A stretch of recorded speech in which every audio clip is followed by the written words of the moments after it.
Olá, sejam bem-vindos e bem-vindas à série Viagens Musicais através da História. Teremos hoje um episódio muito especial que contará a vocês a história de Machado de Assis. Então, solta a vinheta!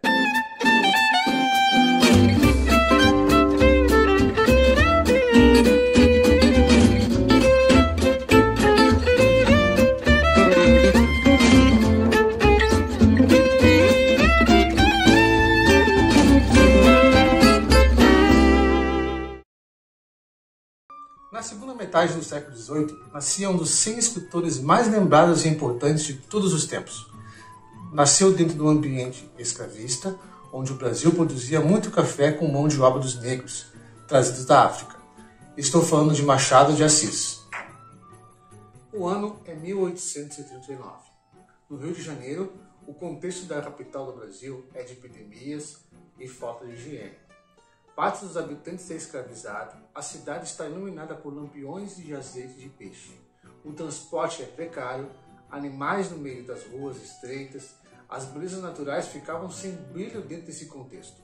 Os esgotos eram a céu aberto, onde os dejetos humanos eram jogados dentro do mar, através dos escravos tigrados. Por cerca de 300 anos, quando as casas não tinham banheiro ou água corrente, a mão de obra escrava foi responsável pelo recolhimento e despejo da urina e de fezes da elite brasileira. Apelidos tigrados se deve à ureia e amônia que vazavam dos tonéis e deixavam barcas pela pele. Joaquim Machado de Assis era filho do pintor e de uma lavadeira. O avô de Machado de Assis foi escravizado em uma chácara no Morro do Livramento, no Rio de Janeiro, onde o escritor nasceu e foi batizado pela dona da casa, Maria José Mendonça Barroso. Aliás, foi ela quem lhe aprendeu a ler, onde passou a maioria da parte de sua infância, e logo após os seus estudos, dedicou-se a ajudar no orçamento familiar. Sua infância foi difícil, porque perdeu sua mãe com tuberculose aos 9 anos de idade, e além disso tinha ataques epiléticos que apresentavam sinais de gagueira e, por ser negro, enfrentava muitos preconceitos para conseguir o reconhecimento que era devido. Em 1858, teve aula de francês e latim com o professor padre Antônio José Silveira Sarmento. Torna-se revisor de provas da tipografia e da livraria da jornalista Paula Brito, onde conhece membros da Sociedade Petalógica, como Manuel Antônio de Almeida e Joaquim Manuel de Macedo. Colabora no jornal O Paraíba e no Correio Mercantil. Colaborou na revista O Espelho, que foi publicada até 1860, como crítico teatral. Sua carreira começou como literário a partir da poesia e não da prosa, gênero no qual ele eternizou a sua escrita durante sua vida e cultivou o gosto pela poesia. Com o passar dos anos, e apesar de ter iniciado sua produção poética em pleno período romântico, sempre se manteve original, escrevendo de maneira muito particular. Com uma escrita ímpar, conseguiu um emprego de tipógrafo na imprensa nacional, onde conheceu e ficou amigo de Manuel Antônio de Almeida. Em 1868, casou-se com a portuguesa Carolina Xavier de Noivas, com quem dividiu a vida durante 35 anos. Ela era 4 anos mais velha do que ele, e não tiveram filhos. Alguns especialistas dizem que ela sempre ajudava nas revisões de textos. Com o passar do tempo, foi nomeado como principal oficial da Secretaria do Estado do Ministério da Agricultura, Comércio e Obras Públicas. Com esse cargo, consegue uma estabilidade financeira, onde começa a ter uma escrita literária, que ele acompanha até o final de sua vida. Uma das características de Machado de Assis nos traz e seus elementos é a música. No conto Um Homem Célebre traz uma história e conflito interior vivenciada pelo personagem. Pestana, que sonhava em compor com os grandes músicos clássicos como Mozart, Beethoven, Bach e Schubert.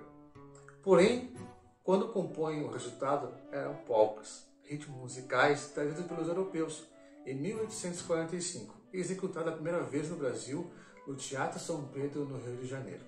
Pestana compôs a sua primeira polca em 1871 e deu o título poético ao Pingo de Sol. Quando já era celebrado no meio cultural, tanto como no administrativo, funda uma parceria com outros vários escritores, a Academia Brasileira de Letras, ABL, que fica conhecida como Casa de Machado de Assis, onde foi honrado com a presidência através dos votos, onde permaneceu durante 10 anos e ocupou a cadeira 23. Na época, a primeira cadeira foi designada a José de Alencar. José de Alencar foi considerado um dos maiores nomes expoentes do romantismo do Brasil. Atuou como jornalista, crítico, advogado, dramaturgo e político. E além disso, foi patrono da cadeira 23 da Academia Brasileira de Letras, na primeira geração romântica, como teor nacionalista e indianista. Alencar exaltou diversos aspectos nacionais e a figura do índio como herói brasileiro. No conto Um Homem Célebre, de 1883, Machado transmite ao leitor a insistência busca de um maestro pela realização pessoal plena, destacando o duelo musical entre o erudito e popular. Nesse conto, Machado de Assis mostra dois extremos da música difundida no Brasil, quais sejam o sucesso exuberante das polcas e influência de alguma outra artista que nós já estudamos, Chiquinha Gonzaga, certa dose de fracasso da música clássica no seio da sociedade brasileira. Entendimento, indo além, caminha ao encontro da diversidade musical que se apresenta no país, é acentuadamente rica. De sua parte, nosso governante, o imperador Pedro II, era grande apreciador da música e, de fase disto, incentivou vários artistas brasileiros a estudarem na Europa, entre eles Carlos Gomes. Em uma carreira ascendente dentro dos cargos estatais, foi chefe da diretoria do Comércio do Ministério da Agricultura em 1892, secretário do Ministério da Aviação em 1898 e diretor-geral da Contabilidade do Ministério em 1902. Publica nesse último romance Isaú Jacó quando sua esposa já está doente e depois morre. Com a morte de sua esposa, Machado entrou em profunda depressão e escreveu para o amigo Joaquim Nabuco: "Foi-se a melhor parte da minha vida, e aqui estou só no mundo." Dedica a sua esposa o mais famoso soneto, Carolina, em 1906. A relação entre Machado de Assis com a palavra escrita e a música sempre fizeram uma relação muito próxima. Amante de ópera e de teatro, e depois de colaborar como florentista de revista semanal, O Espelho fica claro que gostava do teatro dramático. Machado de Assis sonhava com uma ópera nacional. Para entender a tamanha paixão pela ópera, e também no Rio de Janeiro, tinha uma infraestrutura que não ficava a dever das cidades europeias. Por outro lado, o povo tocava violão, cantava e fazia batuques. Assim, as influências europeias e africanas construíram a identidade nacional. Muitos conjuntos populares de música popular eram formados por brancos, mestiços e de classe média, que tocavam nas festas formadas por seresteiros que cantavam lunduns e modinhas. Porém, escandalizavam a população, ensinando temas sensuais nos elegantes salões. O carnaval já começa a dar seus primeiros passos, dividindo o mesmo espaço entre gostos diferentes e classes sociais.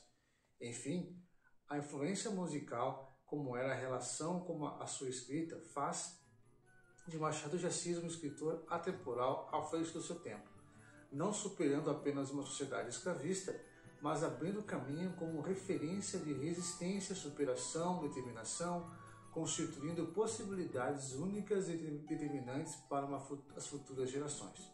Em 1908, morre Machado de Assis. Em sua trajetória, classificam ele como pele clara. Porém, Machado de Assis era bisneto de escravizado e tinha traços e ascendências africanas. Em muitos momentos, sua imagem foi embranquecida, com o propósito de esconder essa identidade negra. O maior escritor da literatura brasileira era negro, e o fato de tentar embranquecer Machado de Assis se acentua de forma de ignorar a grande importância da construção das obras literárias brasileiras. Esse resgate de muita importância não é apenas como a construção de conhecimento, mas também de apropriação da história e valorização da legitimação de nossas futuras gerações. Muito obrigado.